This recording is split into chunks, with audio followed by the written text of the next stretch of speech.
In the previous sections, we learned how to use a number of programs and a number of services that help us improve our anonymity and privacy.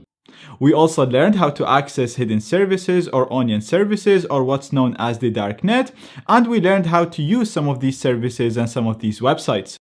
In all of these sections, we used an operating system called Tails, and as mentioned, this is a live and amnesic operating system that is based on a fully patched and hardened Linux distro. It routes all traffic through the Tor network, so it's relatively secure and it's relatively private. We installed it on a USB stick, so we use that USB stick to boot into it from any computer. And then as soon as we shut down that computer or pull the USB stick out, everything will be wiped from that computer and it will remove all traces.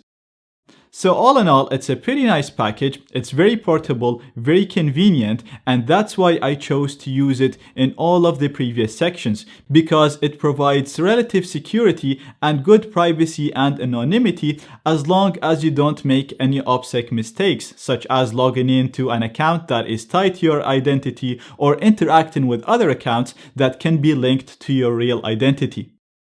Now this is all great, but note that I said relative security. I said that because we can do better. See, the problem with Tails and most operating systems is the fact that everything is running under one domain. So if a hacker manages to hack into this computer, whether it's running Tails or any other operating system, they'll get access to this whole domain. And first of all, they'll be able to bypass whatever anonymity measures you're using, and they'll be able to easily de-anonymize you. And they'll also have access to all of your files and be able to control the computer and do anything that you can do as a user. So even if you're using the greatest anonymity methods and you're using different proxies and Tor and VPNs and all of that, if somebody hacks into your computer, it's game over. All of that can be bypassed easily.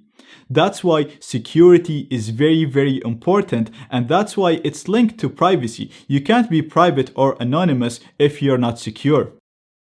A good solution to this problem that can improve our security is to use different computers for different tasks. For example, use one computer for work-related tasks, use one computer for your personal-related stuff, use another one for the untrusted stuff whenever you're just browsing through websites and opening attachments and so on.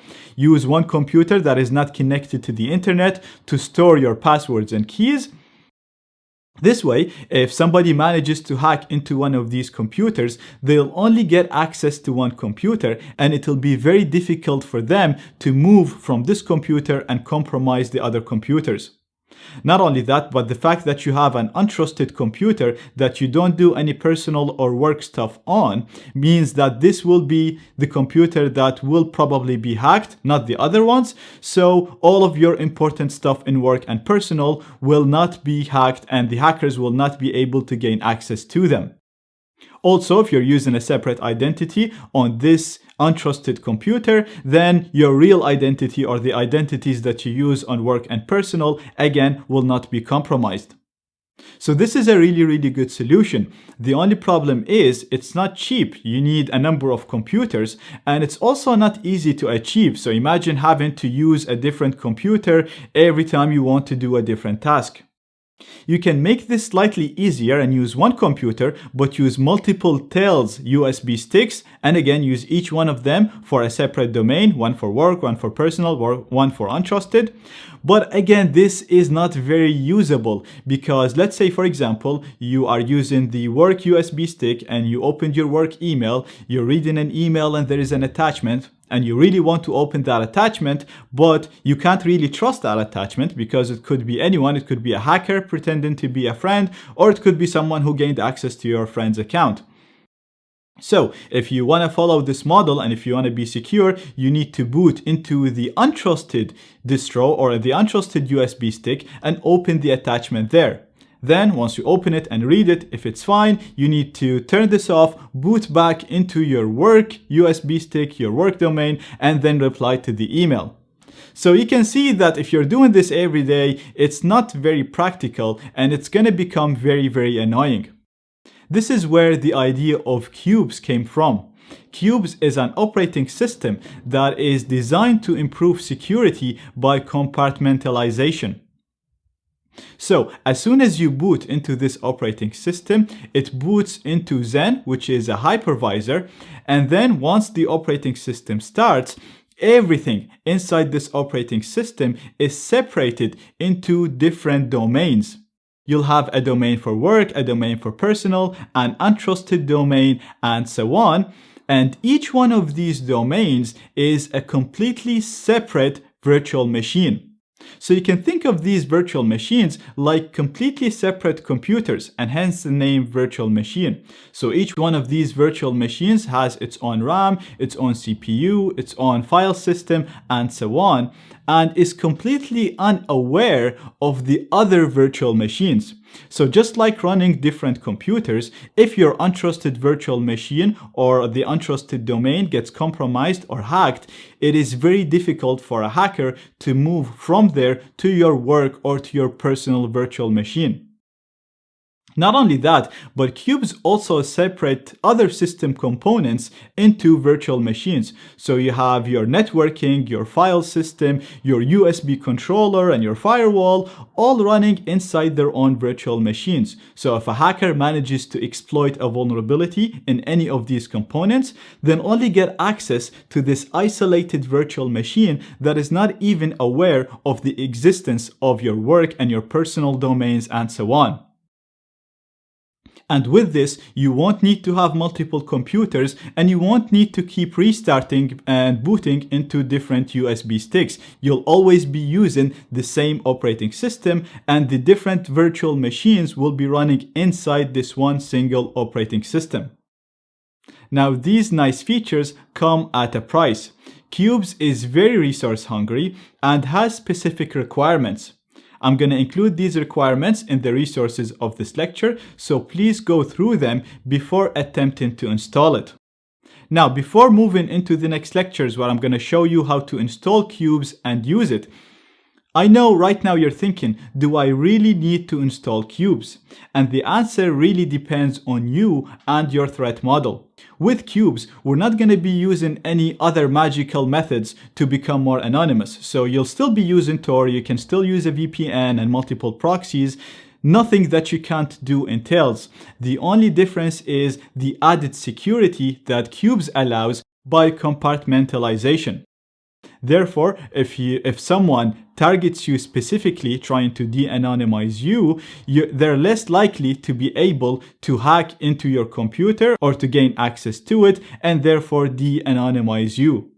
So Qubes is only more anonymous and more private because it is more secure. It makes it more difficult to hack into your computer and therefore more difficult to de-anonymize you. So, whether you should use Qubes or Tails really depends on your threat model. If you think there are people that will actively try to hack into your computer in order to de-anonymize you, then obviously Qubes is a better solution because it's a more secure operating system. Other than that, Tails is good enough as long as you don't make any OPSEC mistakes, such as communicating with accounts linked to your identity, and as long as you use it within one domain. So you don't need to use Tails for work, personal, and for browsing. You're only using it to access the darknet for research or for other reasons. Then in that case, Tails can be good enough. So just like anything else in this course, go through the Qubes section, understand how it works and why it's useful, and at the end, based on your threat model and based on what you want to do, make a decision on what's best in your case. Okay, so now that we understand what Qubes is, why it's so secure, and why you might want to use it, if you're ready to take on this challenge and if you have a computer that can support Qubes, then you can follow the instructions that I'm going to show you in this lecture and the next lectures to learn how to install Qubes. Now we have two options. We can first of all install it as a main operating system on the built-in storage of your computer, or we can install it on a USB stick as a live operating system. So for now, we're gonna need a USB stick with at least 8 GB of storage. We will also obviously need to download Qubes.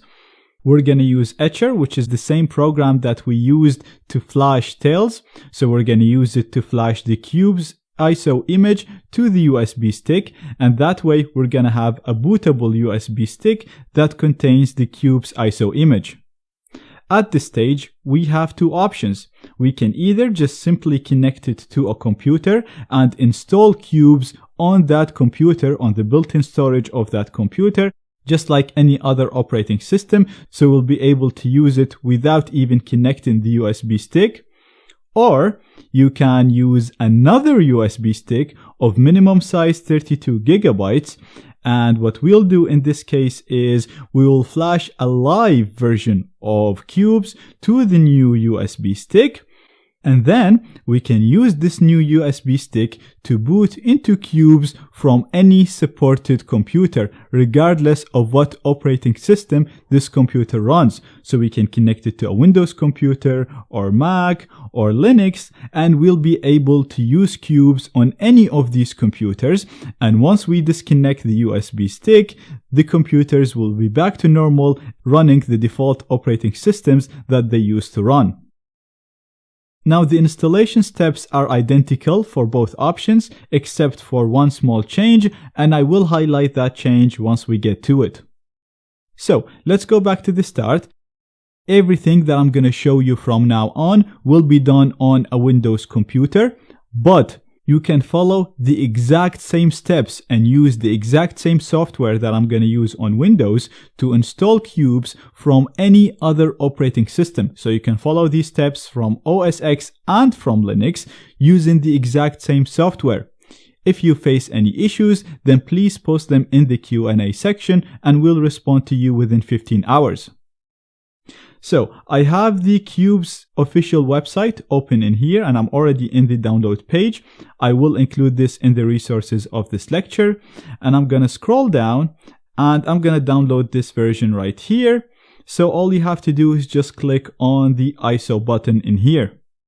Now clicking on this will start the download for you. This is a 4.6 gigabyte file, so it's pretty big. That's why I've already downloaded it before this lecture. As you can see, I already have it downloaded here. The next thing that you want to download is the signature that's associated with the ISO image. We're going to download this because we're going to use it to ensure that the ISO image did not get modified by a third party as we download it. Because as we said before, whenever you download something from the internet, it passes through a number of hops and it can be modified by a number of entities.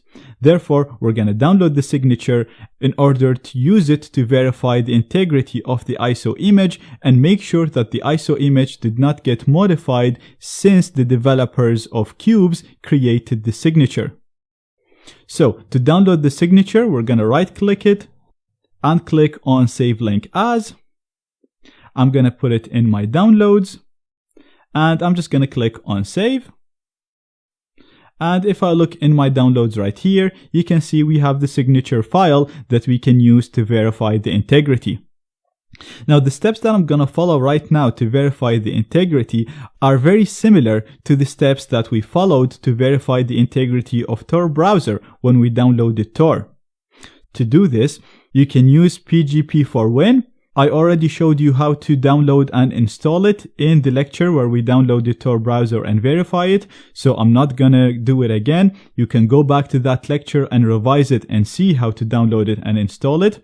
I already have it downloaded and installed, and as you can see, the icon in here shows a lock icon, which means that the software, the PGP software, is already installed on this computer.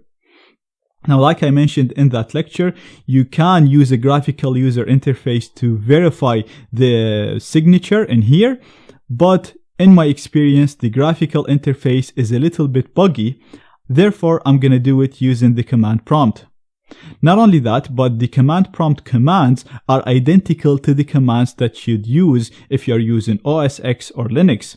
Therefore, you can follow the next steps on an OS X computer or on a Linux, and they should work exactly the same. Again, if you face any issues, post them in the Q&A and we'll respond to you within 15 hours. So let's go ahead and just make this window a little bit smaller. And I already have my command prompt open in here. If you don't remember how to open it, you just go to Start, type CMD and run it. And in order to verify this file, first of all, we need to download the master key for the Qubes developers. To do that, we can actually just click on the question mark in here beside the verify, and this will actually open a page with detailed instructions on how to verify the Qubes image. But like I said, the steps in here are very similar to what we followed when we verified Tor browser when we downloaded it. So, like I said, the first step is to add Qubes master key to the keyring. And to do this, we're going to use this command right here. So I'm literally just going to highlight it all, right click, copy, and right click in here to paste it. We're going to hit enter to download it. You might need to give this a little bit of time to download the key for you. So be a little bit patient with it. And perfect. As you can see, now the key is imported. Next, we want to make sure that the key that we downloaded is actually the key for the Qubes developers. To do that, again, this is going to be identical to what we did with Tor browser. So first of all, we're going to copy the key here. So we highlight it, we hit enter to copy it, and then we're going to use GPG, the same command. We're going to say, I want the fingerprint of the key that I just copied. I'm going to hit enter, and we will get the fingerprint of this key. And we're going to scroll down on this page and compare it to the fingerprint that we have on the page itself. As you can see, the two fingerprints are identical. Therefore, we know that the key that we just downloaded is a valid key for the Qubes developers. Next, we need to download the release key, so the key that is used to sign this particular release. And as you can see in the file name in here, it says Qubes R4, so this is the fourth release. So we can go down in here to get the command to download the release key, which is this command right here. So again, we're going to copy all of this and paste it in here. And you'll need to modify the X in here. So as you can see in here, it says X. You'll need to remove this and replace it with the release version. So again, this says Qubes R4. This means it's the fourth release. Therefore, I'm going to type 4 and hit enter to download the key used to sign this particular release. Perfect. As you can see, this key is imported now. So right now, you can literally go ahead and use this file to verify the integrity of the image, but we can go further. This is an optional step, but it's good to just make sure that everything we're doing so far is valid and we haven't downloaded any wrong keys. So you can use this command right here to make sure that the signing key that we just downloaded, the second key, is a valid key for the master key, for the first key. So to do that, again, we're just going to paste the command that I just copied. And just like we did before, we're going to replace the X with number 4. I'm going to hit enter. And as you can see in here, this is the signature of the master key. So you can see in here, this is signed with Qubes master signing key. And if we scroll up all the way to the top, you can see that this is the same signature for the master key. So far, we've imported the master key, we verified it using the fingerprint, then we imported the signing key, and we verified it by comparing its signature with the signature of the master key. So at this stage, we're sure that the keys that we downloaded are valid keys that belong to the Qubes developers. The last step is to use this signature file that we initially downloaded to verify the integrity of the Qubes image that we will actually use to install Qubes. So as you can see, these two files are stored in my downloads, and right now I'm in users Zaid. So I need to navigate to my downloads directory. We can do that by doing cd downloads. And if I do dir to list all files and directories in the current working directory, you can see, first of all, I have the Qubes ISO image, and then I have the signature file. So we're going to use the signature file to verify that the image is valid and did not get modified by a third party. And again, the command that I'm going to use is identical to the command that we used when we were verifying the integrity of Tor browser.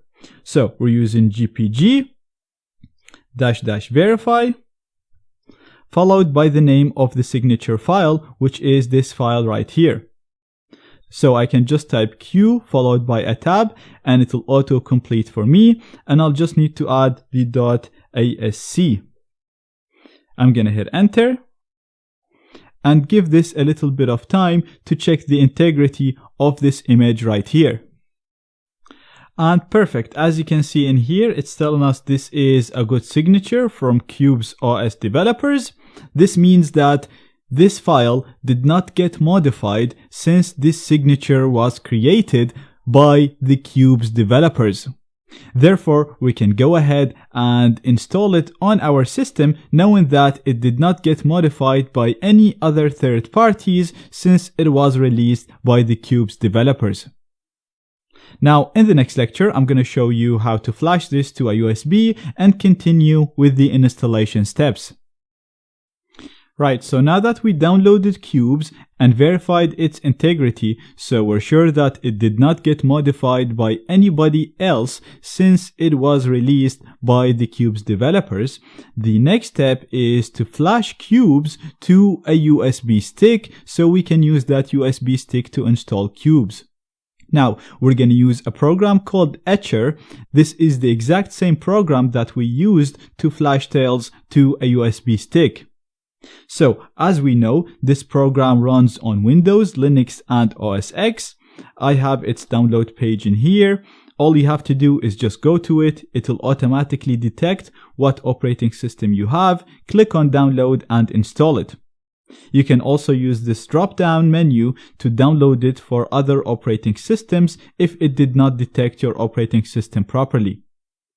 Now, I will not show you how to download and install it because I've already showed you how to do that previously. If you don't remember how to do that, please go back to the lecture where we flashed Tails to a USB.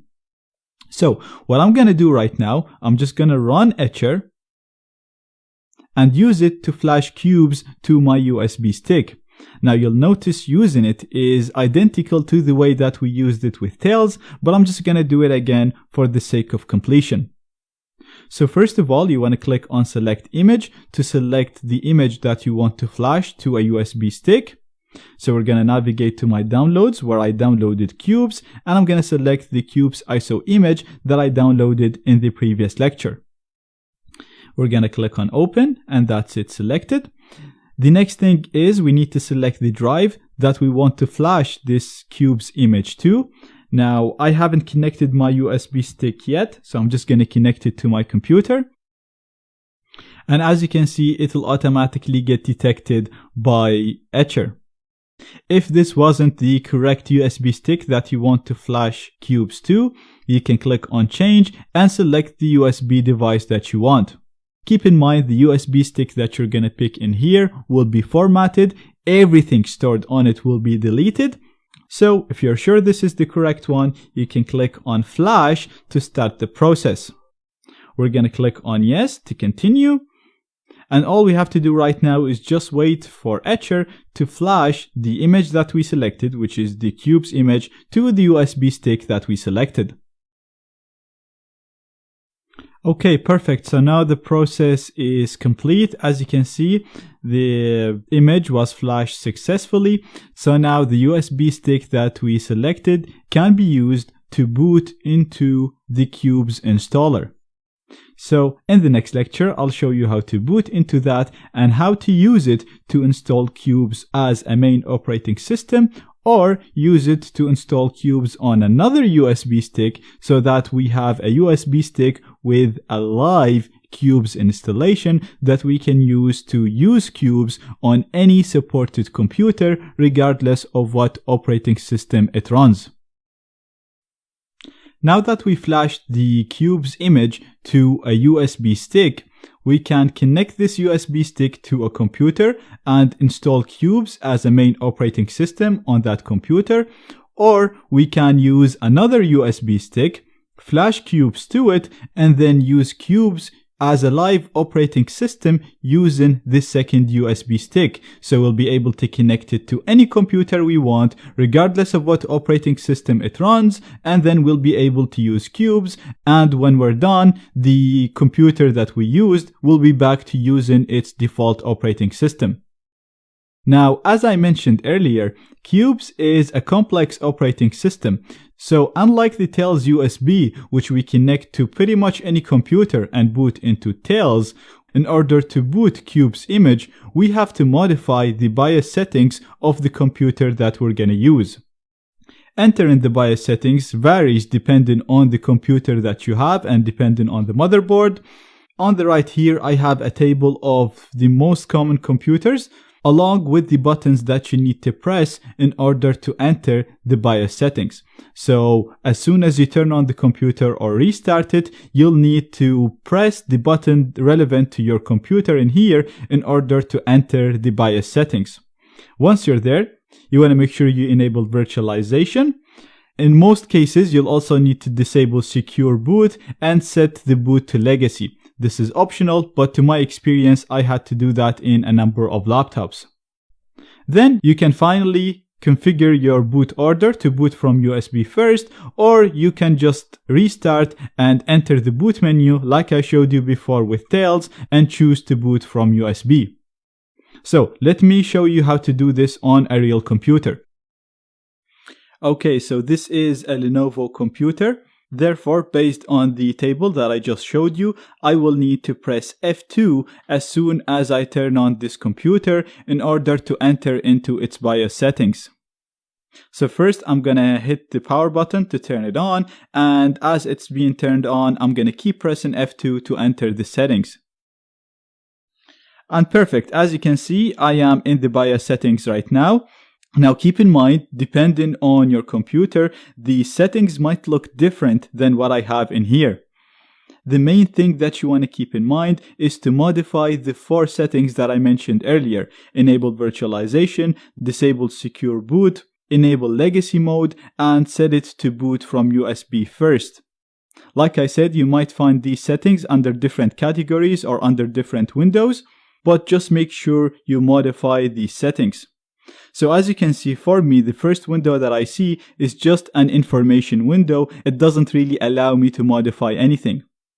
Now you can use the keyboard to navigate between these windows or these tabs. So I'm going to press the right arrow to go to the configuration window. And in here, the only thing that I want to modify is Intel virtualization technology. So I'm going to use the down arrow to navigate to that. And I'm going to hit enter to change the setting, press down to set it to enabled, and hit enter again to select it. Now, if you're not sure about how to use this interface, because like I said, you might actually get a different interface, keep an eye on the instructions that you see at the bottom, as they tell you exactly how to navigate and modify the settings. Now, I'm done with the configuration window. I'm going to press the right arrow again to go into the security tab. In here, again, we have another option that we want to change, which is secure boot. And like I said, this is optional, but in my experience, this can interfere with booting into Qubes and prevent you from installing Qubes. Therefore, I'm gonna scroll down to secure boot, again, hit enter to change the setting, change it to disabled, and hit enter again. We're done with this window. Now that these are 2 settings done, we have 2 to go. So we're going to press right to go to the boot window. And in here, as you can see, the first option is the boot mode. We want to change that from UFI to legacy. So again, I'm going to hit enter and select legacy.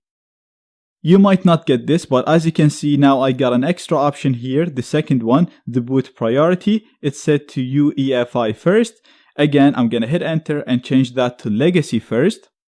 And finally, you don't even have to do this. I'm going to change the boot order so that it boots from USB first. You don't have to do this because you can exit this and just manually choose to boot from USB. I'm just going to do it here so that when I restart, I won't even have to enter the boot menu. So I'm just going to scroll down to the USB and I'll bring it all the way up.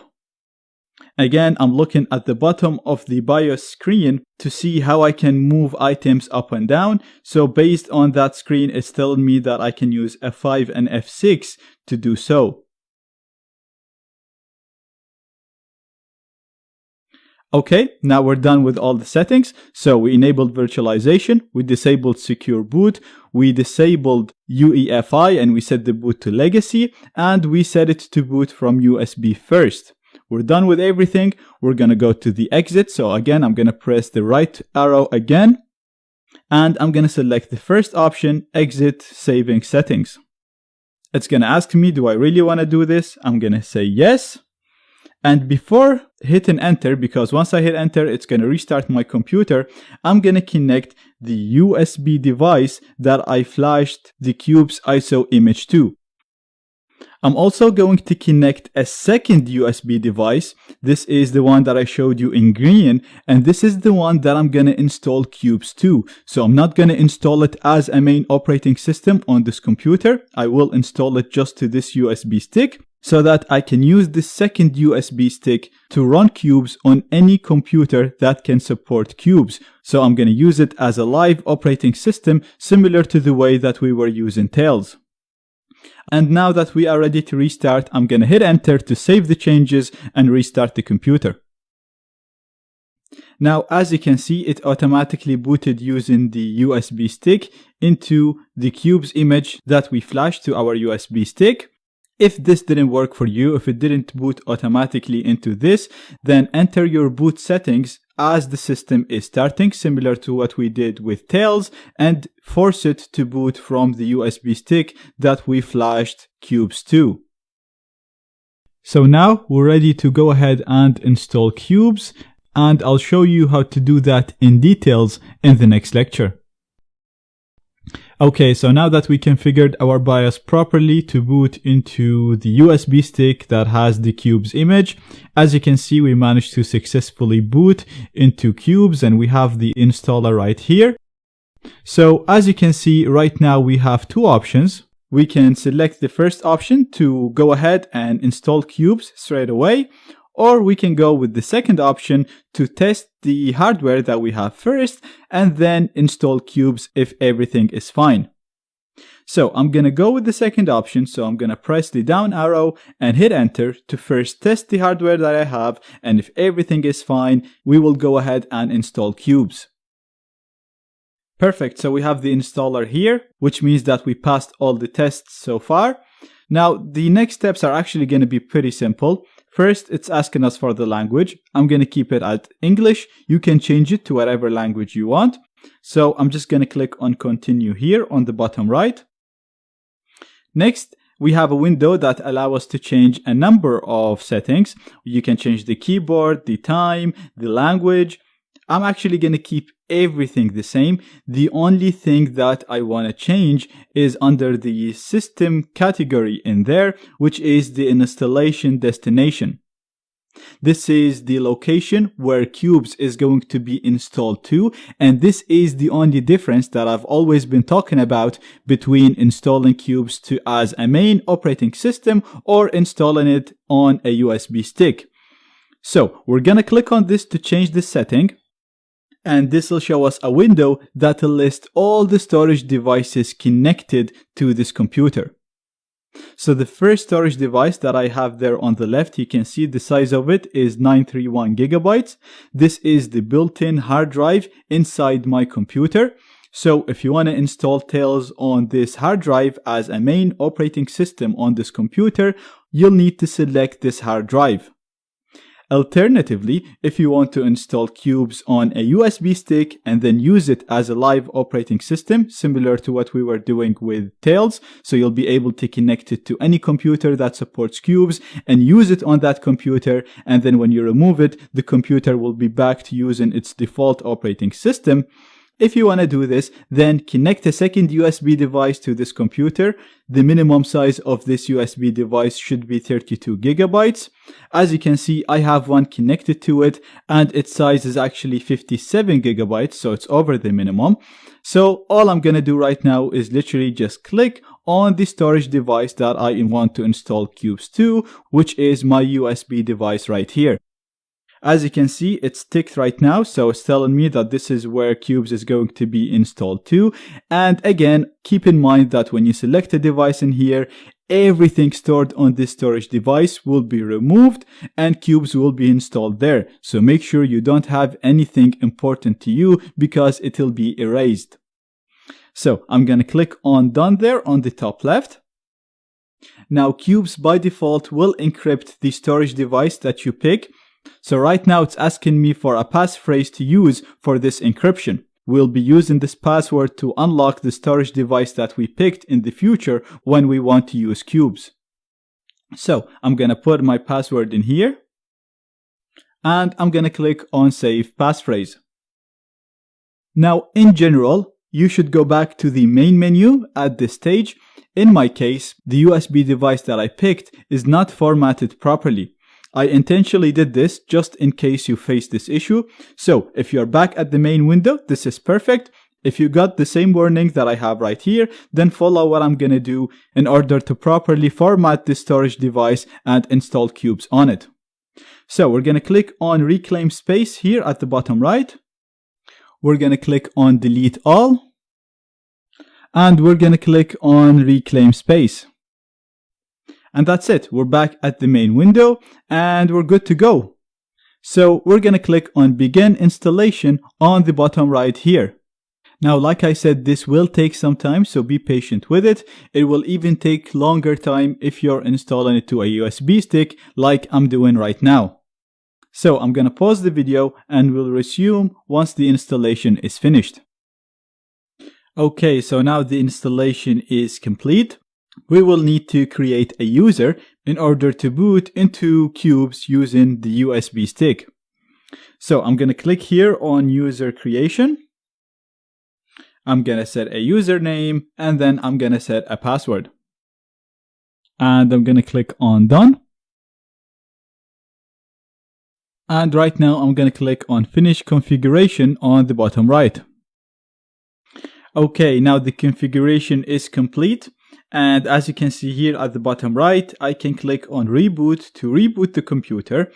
And then if I keep the second USB stick connected to the computer, it will automatically boot into Qubes because I changed the boot order. Or if I disconnect all the USB sticks, it will boot into the default operating system that this computer runs on. So I'm going to click on Reboot. And as soon as the computer restarts, I will disconnect the first USB stick, this one. This is the one that I used to install the Qubes image. And I kept the second one, the bigger one, connected to the computer in order to boot into the Qubes operating system. And as you can see, it's automatically booting into Qubes. So it's very important to distinguish between the two USB sticks. We use one of them in order to install Qubes, either to the built-in hard drive as a main operating system or to another USB stick. And then if we installed it on another USB stick, the second one will be the one that we use when we want to boot into the actual operating system.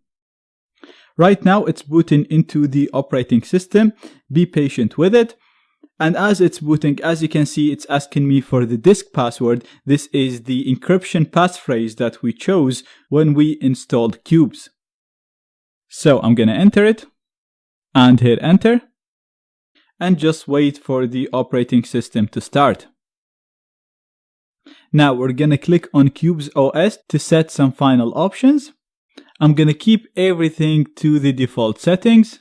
You might want to enable this option if you want to download updates over the Tor network. I'm going to keep it unchecked because that will slow it down. Downloading updates is usually not banned, so you can just keep this unchecked.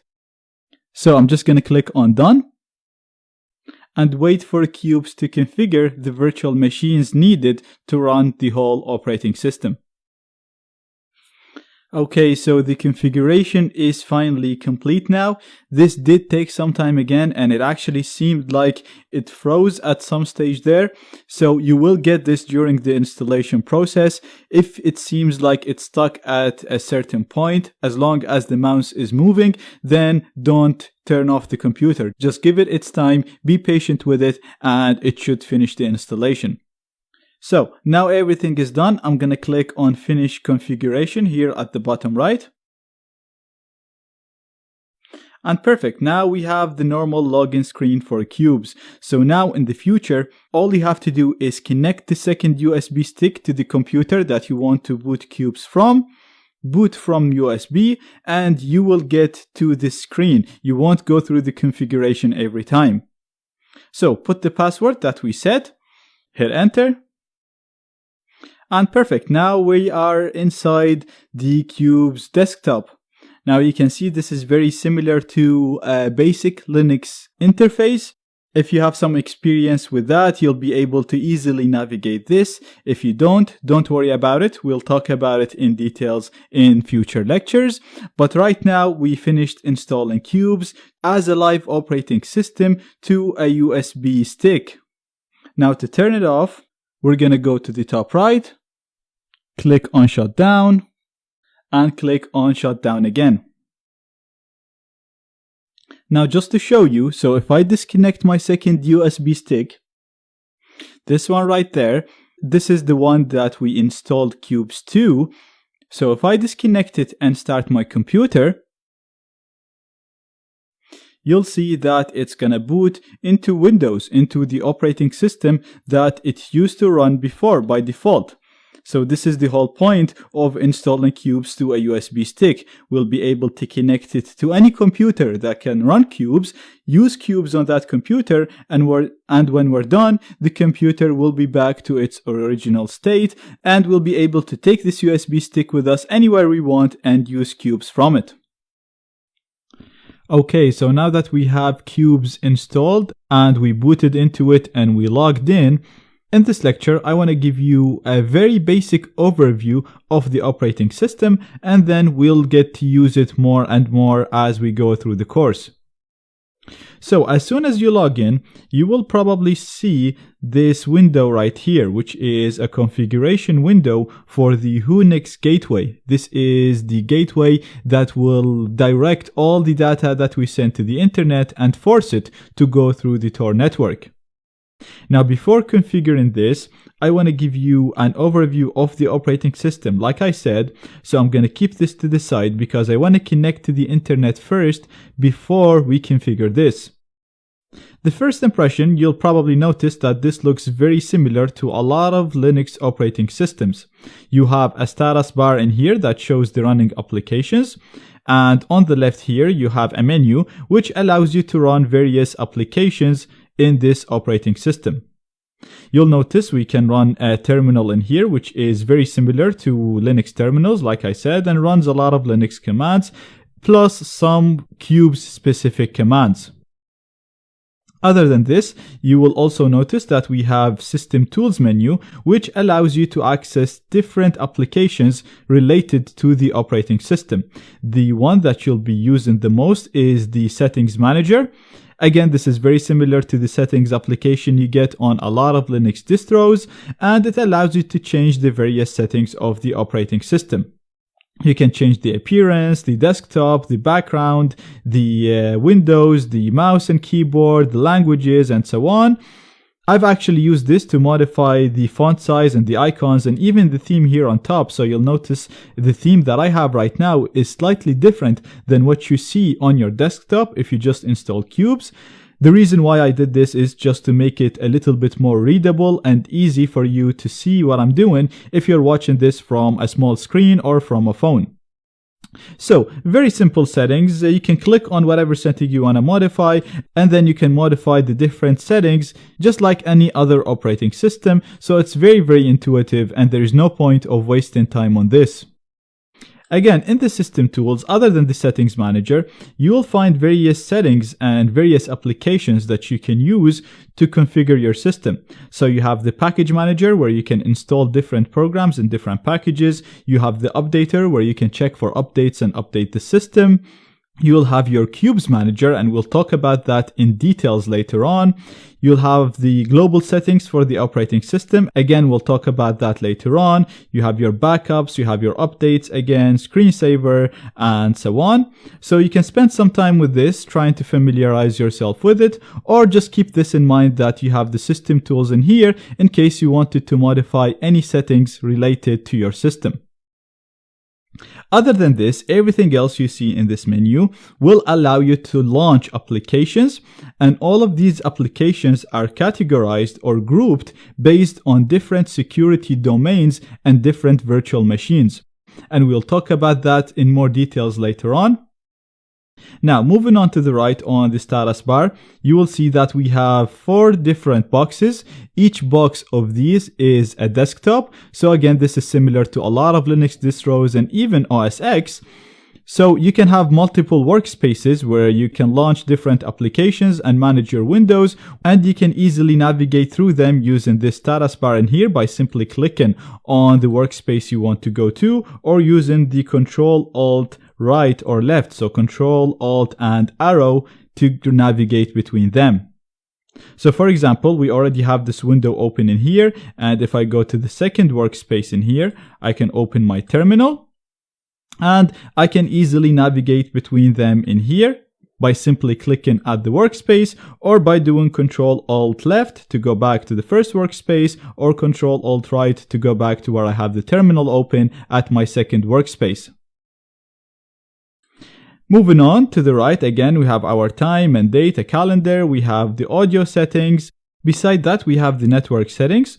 So if we click on this, you can see, first of all, we have the Ethernet network, which is saying disconnected. This is because I don't have a wire connected to the computer.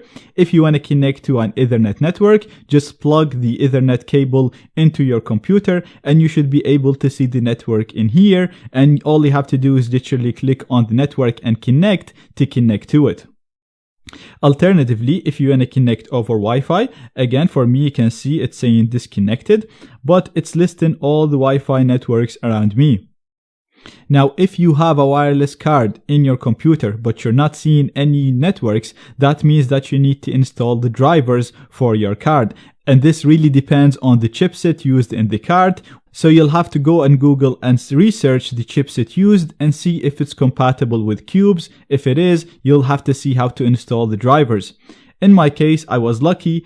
Qubes is able to detect my Wi-Fi card automatically without having to install anything. So all I have to do is literally click on the network that I want to connect to, put the Wi-Fi password, and perfect. As you can see, the icon in here changed to an icon that is showing me the signal strength, and it's also saying the name of the network that I connected to. And if I click on it, we can see that we are connected to this network, and we can click here to disconnect. So right now I should have internet connection on this computer, but I'm not going to open any websites. We'll talk about that later on. So we're just going to move on, just talking about the basics of Qubes. And the next icon that we have in here is the clipboard icon. And this is basically where you'll see whatever you have copied, because copy and pasting in this operating system is slightly different than what you're used to in other operating systems, again, to improve the security of the system. Next, we have the device manager. So in here, you have all of the devices connected to this computer right now. And using this menu, you can select where do you want to connect each of these devices. So as we mentioned, Qubes is designed to improve the security by separating and isolating the different components of the system. Therefore, when you connect a USB device or any type of a device, you'll have to explicitly say which domain you want to connect this device to. Now, I know this sounds a little bit vague right now, but we'll use it in the future, and you'll see how you can connect different devices to specific security domains, and you'll understand how this actually improves our security. Next, we have the storage manager, and you can see the storage devices connected to this computer. Right now, we can also see the disk usage of our system. Next, we have the Qubes manager, which is something that we will spend a lot of time talking about again later on. Basically, what it does is it shows you the amount of resources each cube or each virtual machine is using at the moment. And by hovering over any of these virtual machines, we'll be able to enter its settings, we'll be able to pause it, shut it down, or run a terminal inside the virtual machine. If you just go down to the last option in here, Open Qubes Manager, you'll get the Qube Virtual Machine Manager, which allows us to modify various settings of all the installed virtual machines and see their status, update them, and all of that. And like I said, we will spend a full lecture talking about this, so don't worry about it for now.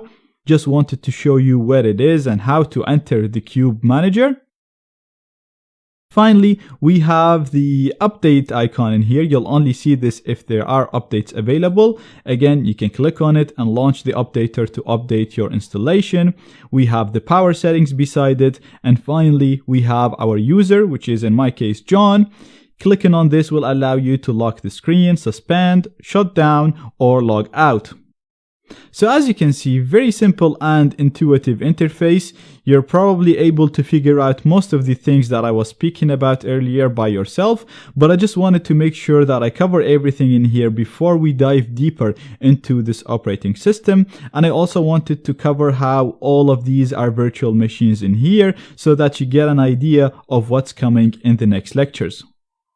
Now, I'm going to go back to the window that I said you'll see as soon as you log into the computer. So like I said, this Windows is related to the Unix gateway. This is the gateway that will force all traffic to go through the Tor network. So this is something that we actually do want to configure. And you can see the options in here are very similar to the options that we see when we first launched the Tor browser. So we can leave it at connect to just connect simply to the Tor network. We can click configure if you want to use a bridge or a pluggable transport. Now, if you don't remember what bridges and pluggable transports are, please go back and revise the lectures where I covered them, because I covered them in details and I covered multiple ways on how to get bridges and pluggable transports and why you might want to use them. Therefore, I'm just going to keep this at connect at the basic setting, and I'm going to click on next. And this is just showing us a summary that we're going to be connecting to the Tor network. The bridges are disabled and we're not using any proxies, so that's fine. We're going to click on next. And perfect. As you can see right now, it's telling us that we are connected to the Tor network.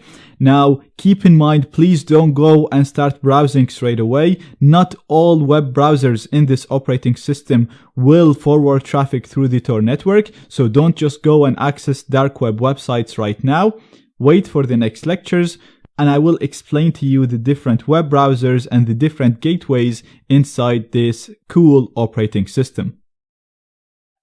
Now that we had a basic overview on Qubes as an operating system, in this lecture, we're going to dive deeper. We're going to learn about the structure of the operating system and how to launch different applications and use them in a secure manner. So in the previous lecture, I said we can access all the applications from the top left menu in here. And other than the tools, like I said, each entry in here is actually a virtual machine, and then each one of these virtual machines contain different applications that you might want to use. Now, like we said before, basically a virtual machine is another completely separate operating system that runs within our current operating system, within this computer right here. So each one of these entries in here is another operating system, and hence the name virtual machine. It is as if it's a completely different computer. It has its own storage, it has its own RAM, its own CPU, its own resources, and therefore this implementation is very, very secure because none of these virtual machines can communicate with each other. So if one of them gets hacked, or an application that is stored in one of these virtual machines gets hacked, it will not be able to compromise the other virtual machines. Now you'll notice there are different types of virtual machines in here. We have disposable virtual machines, domain, service, and template. The disposable virtual machines are amnesic virtual machines. So these machines are designed to be used to run untrusted files or files that you think might be malware or viruses, because once you run these files in them, even if these machines get hacked, the virus or the backdoor cannot move, or the hacker cannot move and compromise other machines, because like we said, everything is a completely separate machine. Not only that, once you turn off this disposable machine, everything that was stored on it, including the virus or the backdoor, will be removed. So when you start it again, it will start a completely brand new machine. Next, we have the domain virtual machines, and you can see these have different colors. And the idea of these machines are normal computers or normal virtual machines that can be used for normal usage. So you have one that's called personal. You should use this for whatever personal use you use a computer for listening to music, watching YouTube, watching my videos, whatever you usually do on a personal computer. You have an untrusted domain. This is a virtual machine that is designed for you to do untrusted things. For example, doing the normal web browsing. If you are searching for something and you're not sure if you're gonna land in an untrusted website, then you can use this untrusted machine. Don't open your email or any accounts on this because it's untrusted. You're gonna be doing untrusted tasks and opening untrusted websites. Therefore, even if this machine gets hacked, your personal data on your personal computer will not be compromised because they are two completely separate virtual machines. We have a vault domain, and this domain is a virtual machine that is not connected to the internet. And the whole idea of this is you store your most important and most secretive files or data. So you can store your secret keys, you can store your passwords, you can store documents that are very important and you can't risk them being leaked. And again, the whole idea is this is not even connected to the internet, and it's a completely separate computer, a completely separate virtual machine. Therefore, it is very, very, very difficult or next to impossible to hack into. Finally, we have a work domain. Again, this is just another virtual machine that is designed for you to use for your work tasks. So you can open your work email, you can log into your work if your work needs you to log into a certain platform. And again, this is a completely separate virtual machine. So if any of the other machines get compromised, your work, whatever you have in this virtual machine, will not be compromised because it is a completely separate virtual machine, a completely separate computer. Now, this whole idea of separation between domains and between virtual machines is what Qubes is made of, is what Qubes is designed to do. And even if you think this is a little bit vague, don't worry about it. I'm going to give you examples in the next lecture where I'm going to have different virtual machines and the whole idea will become very, very clear. Other than the domain virtual machines, we have a number of service virtual machines. Now, these are virtual machines designed to carry out system services. So even though these are virtual machines, you don't usually use them to carry out different tasks. So we don't use them to access the internet, or we don't use them to store files. The idea of these virtual machines is to provide services for the operating system. For example, the sys firewall right here is literally the operating system firewall, but to improve the security of the operating system, the whole firewall is stored in a completely separate virtual machine. Same goes for the sysnet. Sysnet is basically a virtual machine that is designed to encapsulate your networking, the networking of this computer. So if for any reason, if someone manages to exploit your networking, it will be very difficult for them to escalate their privileges and gain access to the other virtual machines. We also have another networking virtual machine, which is the syshunex. This is the Hunex gateway, which basically forces all traffic to go through the Tor network. And we'll see how we can configure virtual machines to use this gateway. And basically, we'll have an operating system very similar to Tails. And finally, we have a number of template virtual machines. These are machines that the other virtual machines, such as the domain virtual machines right here, are based off. So, for example, the work virtual machine and the personal virtual machine are both templates of the Fedora 30 virtual machine. So, if you update the Fedora 30 virtual machine right here or install Pigeon on it, automatically personal and work, because they are based on this template on the Fedora, they will automatically get updated and they will automatically get Pigeon. And we'll talk about that in more details later on. Now, I know I spoke about a lot of different types of virtual machines and domains.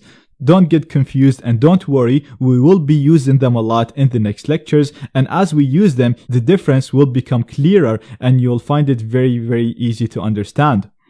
The main idea to keep in mind is the only virtual machines that you will actually be using for your day-to-day use are the domain virtual machines, the ones that colored in here and start with the word domain. Everything else is either a service virtual machine, so it's running a system service, or a template virtual machine, so it's a virtual machine which the domains are based off.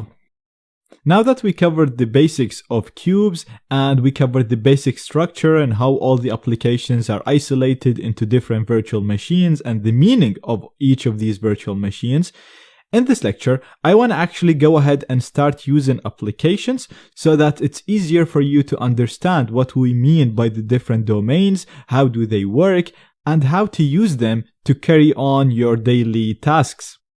This will also make the whole concept of isolation and the different security domains easier to understand.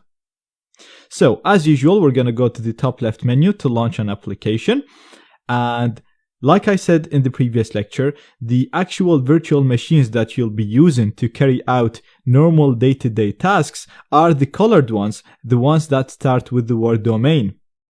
So let's go to the personal virtual machine or the personal domain, and let's launch one of the applications in here.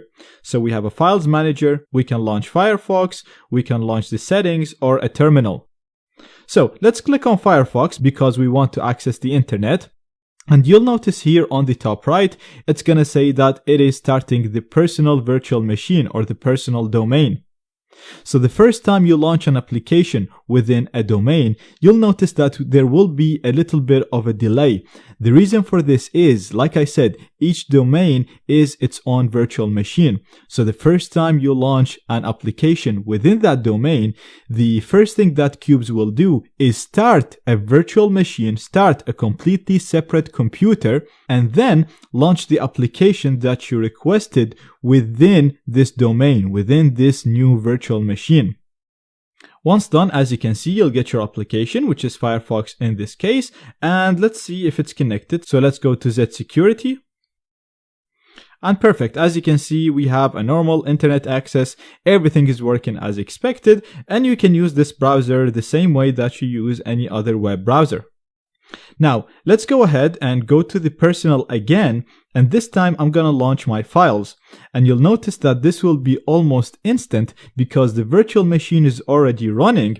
Therefore, I can open the file manager within that virtual machine, so there is no need to start the virtual machine from scratch. Now in here we have a normal file manager that you can use to navigate through your file system and access your files. We have our downloads in here, your music, your videos, and so on. Double click to enter, right click to copy, paste, cut, get properties, and so on. So using this is very similar to using any other file manager. Now let's put this here to the side, and what I'm going to do is I'm going to go back to my applications, and this time we're going to go to the work domain or to the work virtual machine, and again let's go ahead and launch a Firefox instance. Now again, this is the first time we launch Firefox from within the work domain. Therefore, this will take a bit of time to boot the work virtual machine first and then open Firefox. And perfect, as you can see, we have Firefox running in here, and let's go to Google this time. And as you can see, we have internet access. Now keep in mind, this window right here, the Firefox window, the blue one, it is a completely separate virtual machine than the yellow window right here. This is a work computer, a work virtual machine, a work domain that is completely separate from the personal domain. Therefore, if this personal domain gets hacked or if the work domain gets hacked, the hacker will not be able to navigate to the other domain because these are two completely different and isolated virtual machines. They use their own resources, they use their own RAM, their own CPU, their own file system, so it's as if you're running two different instances of Firefox on two completely different computers. Now, in order to make it easy for users to distinguish between the different domains and different virtual machines, every time you launch an application within a domain, it'll have a specific color. So, if we go back to the menu in here, you'll see that the personal domain has this greenish kind of yellow color. You'll also notice that this is the same color in here in the window, and you will notice that at the start of the title bar, it says personal. This is the same for the personal file manager that I opened. Again, it's this greenish yellow color, and it also starts with the word personal. If you look at the work domain, you'll see that it is blue. If we look at the entry in here in my applications, you'll see the lock is blue as well. And you'll see that it says work at the title bar before the name of the application. So if I go ahead now and open my file manager in work, you will also see that the window is going to be blue, as you can see in here. And again, it starts with the word work. Therefore, when you're using Qubes, it'll be very easy for you to know which security domain or which virtual machine you're running in.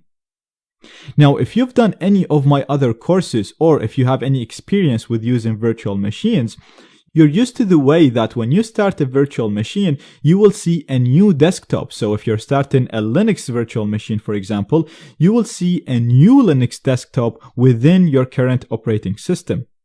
This is not the case with Qubes because at any instance, you could have 4 or 5 virtual machines running at the same time. Therefore, it would get very confusing and very hard to manage.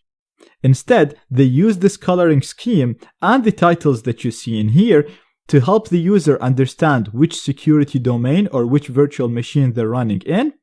And this design is really nice in my opinion because it is seamless. You don't actually see new desktop every time you launch an application. You only see the application window and the color indicates what security domain or what virtual machine you're running in.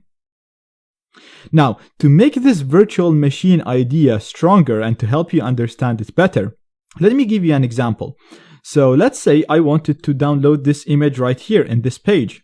So I'm just going to right click the image, save image as, and we're going to save it in my download. So I'm just going to click on save. Now this is just an example of downloading a file. Regardless of what it is, I'm just downloading an image as an example. So the image is downloaded to my downloads directory. And if I go to my file manager, the yellow file manager, because remember we downloaded it from the personal web browser, so it gets downloaded to the personal file system. So I'm in the personal file system, and if I click on my downloads, I have the image right here. So that's perfect.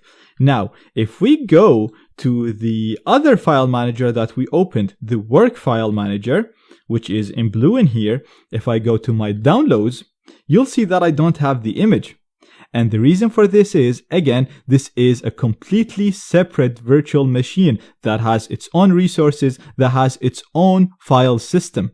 So whatever I do in here, whatever I do within the personal domain, even if I run any viruses, even if it gets hacked, this is a completely separate computer.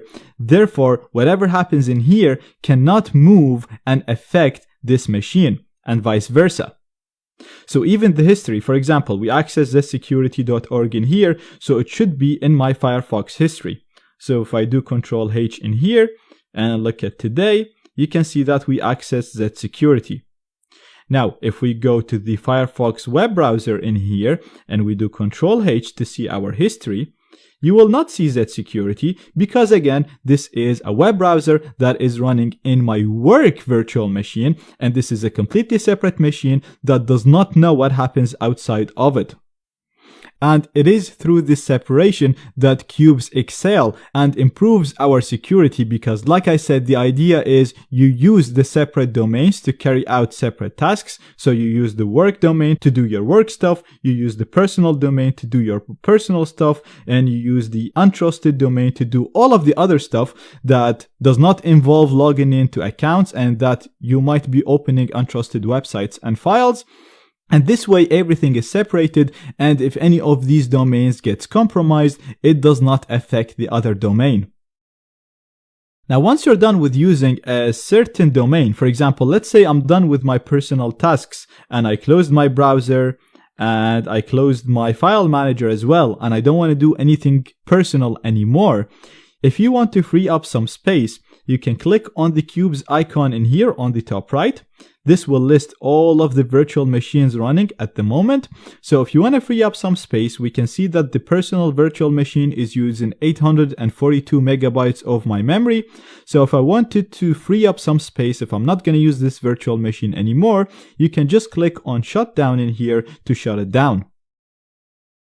So this is it for this lecture. I just wanted to show you an example to help you understand the way Qubes separates the different domains. I wanted you to understand the different virtual machines and how they cannot interact with each other and how that improves our security.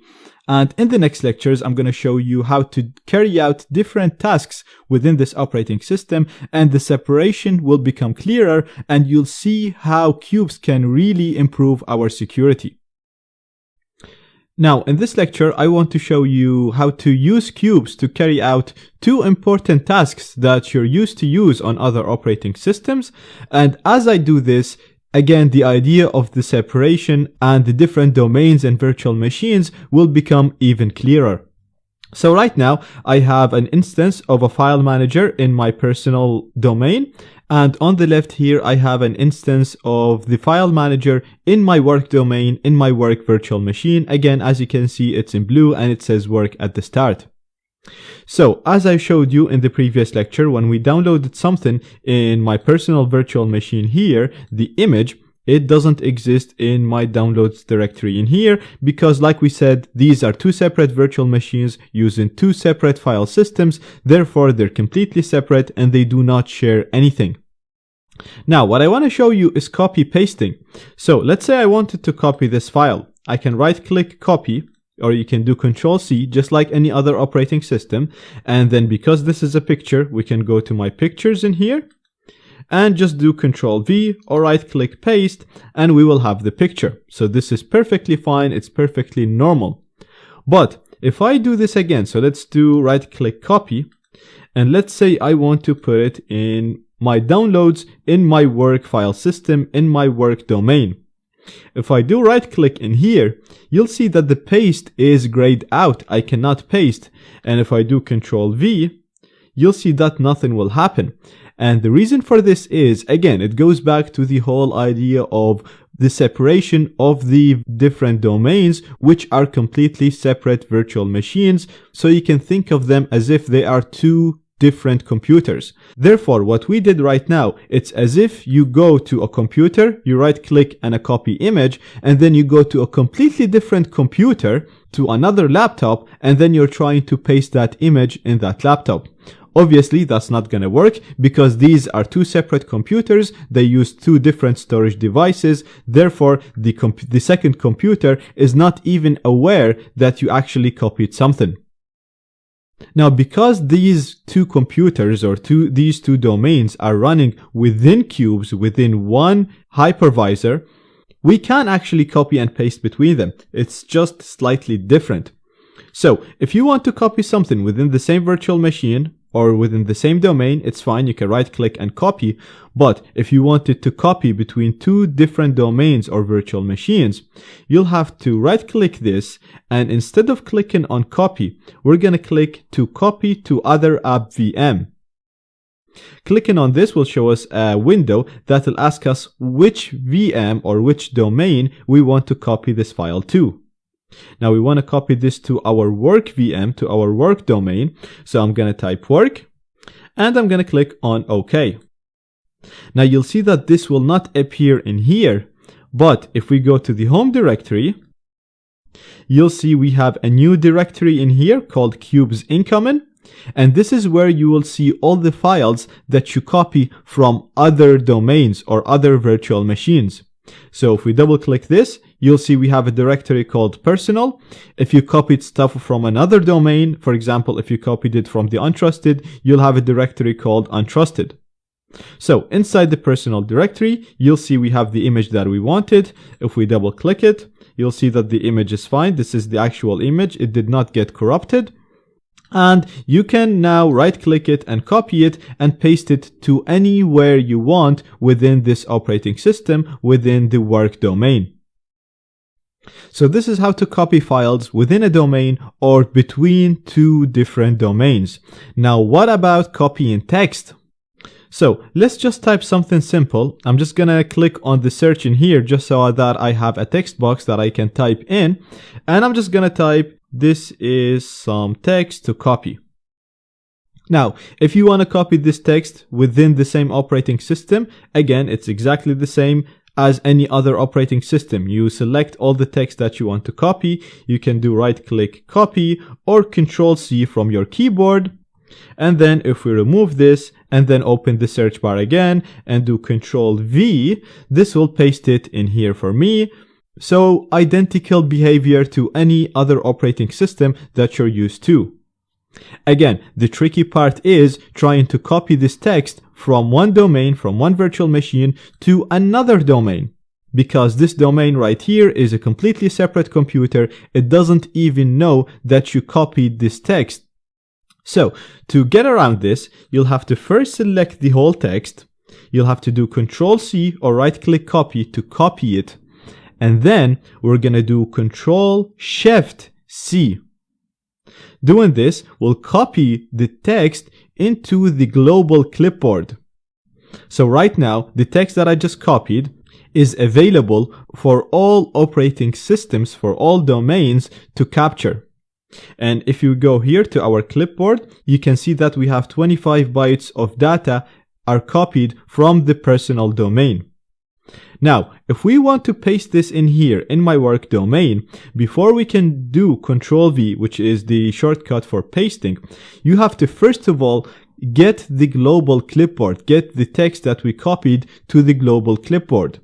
To do that, you have to do Control Shift V first.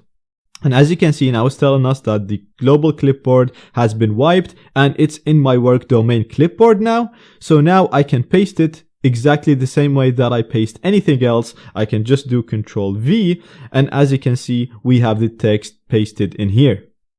So this should show you how separated these virtual machines are, and this is what makes Qubes so cool, because they are so separated, but they can also communicate with each other if the user wants to. But if a hacker gains access to one of these machines, he doesn't have access to the global domain, and therefore they can't move from one domain to the other. So if one machine gets hacked, it's very difficult for a hacker to go and compromise the other machines. Now, another task that you'll probably be performing a lot is connecting a USB device to your computer, whether it's a mouse, a camera, or a storage device. When you connect a USB device to Qubes, it doesn't get connected to any domain or to any virtual machine, which is great because it is very hard to trust USB devices. I actually cover this in my conference in Orlando. You can weaponize pretty much any USB device, even a USB lamp or a mouse, to execute commands on the computer that it gets connected to, and this way it'll allow a hacker to gain full control over that computer. I will include a link to that talk if you're interested. But the cool thing here in Qubes, when you connect a USB device, it will not allow that device to register itself as a keyboard first, and it won't connect it to a virtual machine. It'll detect the device, but it'll wait for you, for the user, to select which domain or which virtual machine you want to connect this to. And then even if that code gets executed, it'll only hack into the machine that you connected to, and it'll be very difficult to move from that machine and compromise the other machines. You can even connect it to a disposable virtual machine to do untrusted tasks in. We'll talk about untrusted virtual machines in the next lecture, so stay tuned for that. Now, first of all, before I connect my USB device, if you go in here to the top right, you will see all of the devices connected to the Qubes operating system right now, and a lot of these right now are built-in devices in my computer. I haven't really connected much via USB. So we're gonna remember what's in here now. I'm gonna close this window, and I'm gonna connect my storage device. And as you can see, we get a notification that the device is ready to be used. But if we look in any of these machines, you'll see that we don't have access to this device. To connect this device to a virtual machine or to a domain, we're gonna go to the devices in here again. And you'll see we have the device in here. This is the name of the device that came up in the notifications. It's also the extra device that didn't exist before when we opened the list. And if we hover over it, you'll see that it's going to list all of the running domains, all of the running virtual machines that we can connect the device to. So right now we only have the personal and the work running, the ones that we can actually use. And let's say I want to connect this to my work virtual machine or to my work domain. All you have to do is literally just click on this, and you'll get a notification telling you that it's going to connect it to the work domain. And give it just a little bit of time, and then we're going to go to our other locations. And as you can see, we have it right here, my 8 GB volume. We can double click it to access it, and then interact with its files exactly the same way that you would in most other operating systems. Again, double click to open, right click to get the options, copy and paste like I showed you, and so on. So that's it for this lecture. I just wanted to show you some of the tasks that you're going to be using a lot. And through that, I also wanted to help you understand how these domains are completely separated from each other and how this separation can make the whole operating system more secure or help us improve our security. Now, before moving on and talking about the other security domains such as the disposable and the vault, in this lecture, I want to talk about another task that is very essential and that you'll probably need to do often. This task is basically installing software. So if you look at the machines that we have right now, for example, the personal or even the work machine, they don't really have a lot of software. We have Firefox, we have the files manager, a terminal, and that's pretty much it. We don't have a word editor, we don't have Pigeon, for example, for instant messaging, and so on. So you can do the simple tasks such as opening images, playing music and videos, and accessing the internet, but anything outside of that, you'll probably need to install software to do that. Now, as we do this, you'll also get a better understanding on the structure of Qubes, and you'll have a better understanding of the template virtual machines, the ones that we have right here. Now, as I said before, the template virtual machines are machines that you're not supposed to use to run your day-to-day tasks. These are machines which the other machines, such as the domains that we have here, are based off. Keep going through this lecture and you will understand exactly what I mean. So, right now I have my work machine running right here. As you can see, I have my file manager. And as we've seen before, if we store stuff within our home directory, so we are in home right now, as you can see, and anything we store in here will be persistent and will be maintained after we restart or shut down the domain or the virtual machine. But if you store anything outside of this, which is where applications, libraries, and packages get installed, they get installed outside of your home directory. Anything that gets installed outside of the home is not persistent. So every time you restart or shut down the computer, anything outside of the home directory goes back to its original state. This is done for security reasons. For example, if someone manages to hack into this domain and they install some malware that will start every time you start your computer, this will automatically be removed because it will be installed outside of this home directory. So anything outside of the home goes back to its original state every time you restart or shut down the computer. This original state is stored in your template virtual machine.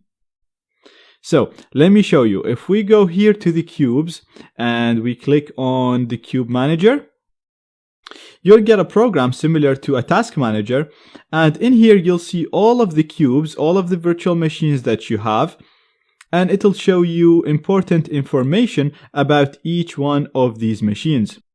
Now again, you'll notice the domains are the ones that have colors in here, and these are the ones that we use for our day-to-day tasks. And then we have the template and the system virtual machines in black. Now you'll notice for each of these domains, for example for the personal, in the template column, it's telling us what template it's running or what operating system it's running.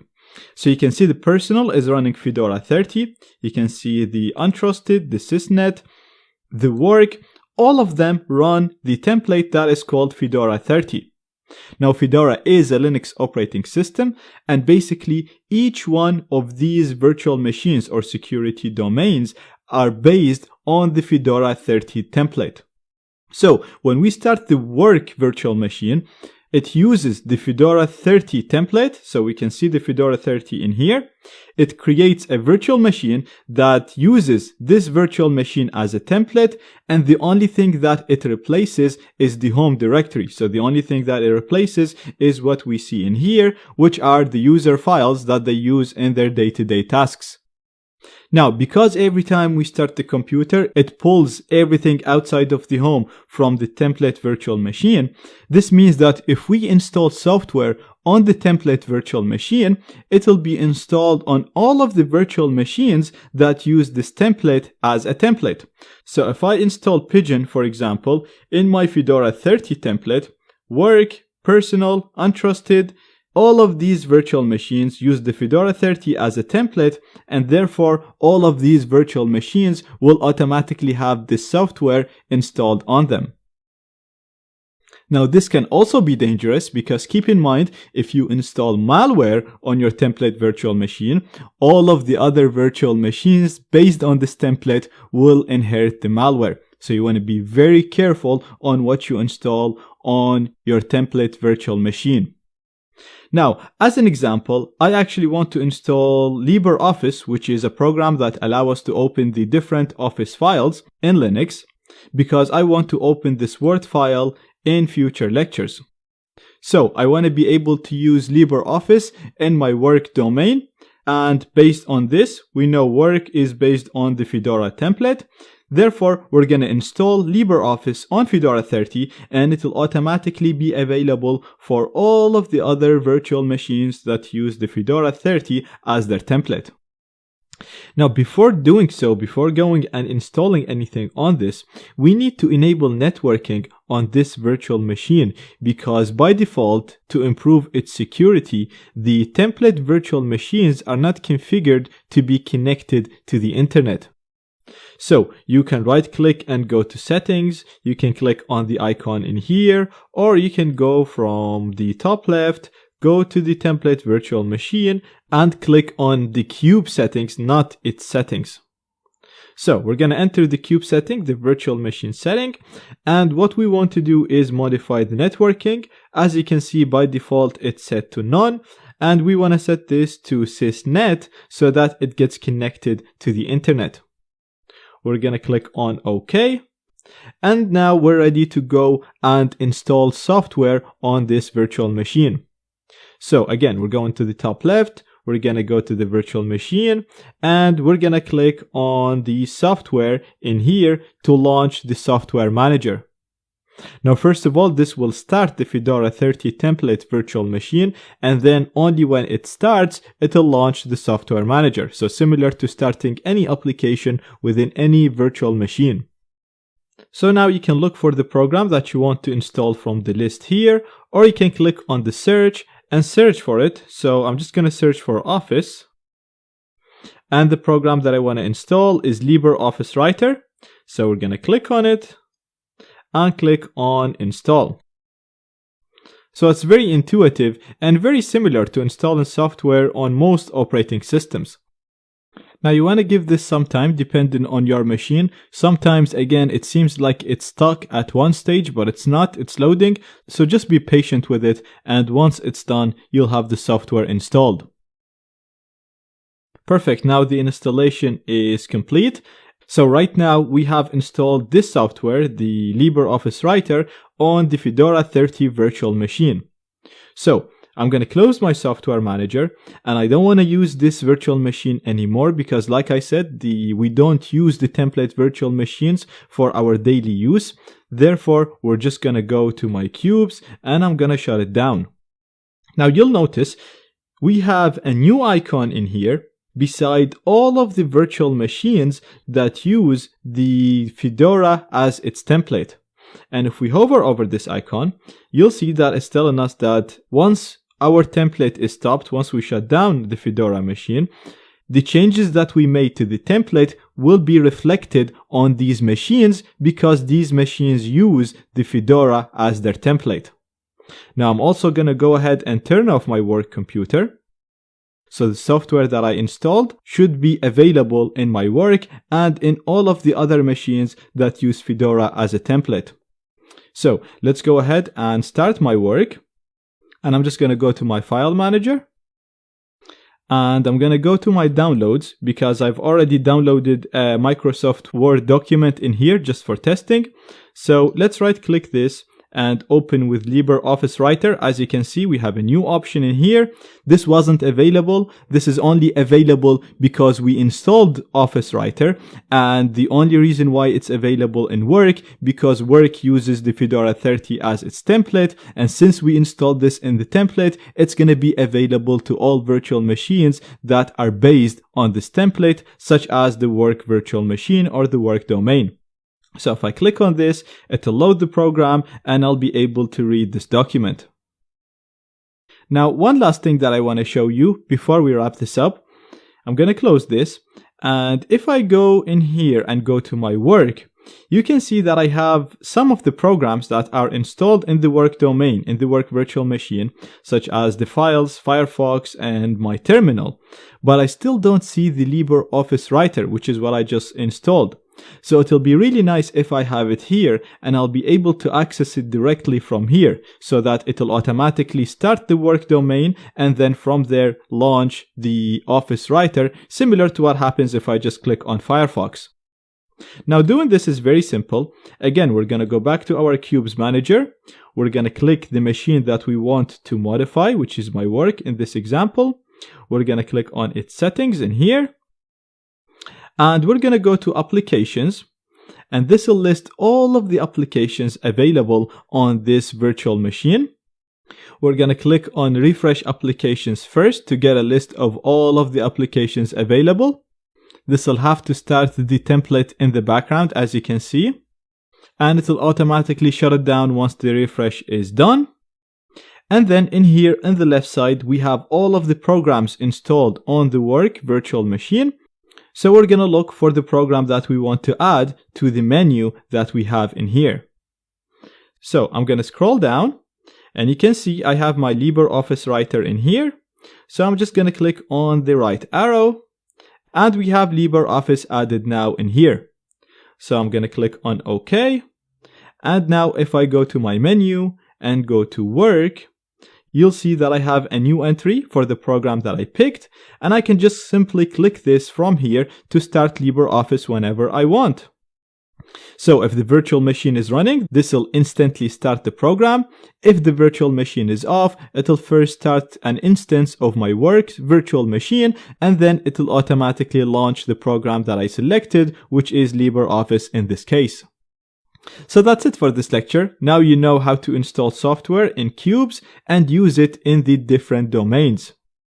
So you can use this to install any program you want, not only LibreOffice, whether you want to install Pigeon or any other software that we used before or any other software that you're used to. You can follow the exact same steps to install it on Qubes and then make it available to any domain or to any virtual machine within your Qubes installation. In this lecture, I'd like to talk about a really cool virtual machine type in Qubes. The final type that we haven't spoke about yet is the disposable virtual machines. Now, as the name suggests, these machines are designed to allow you to run any files or any data or any websites that you really want to run, but at the same time, you're not sure whether you should trust this data, whether you should trust this file or website or not.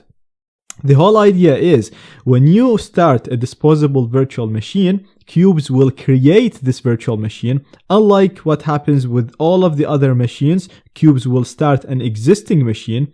In the case of the disposable virtual machine, when you start one, Qubes will create a new virtual machine.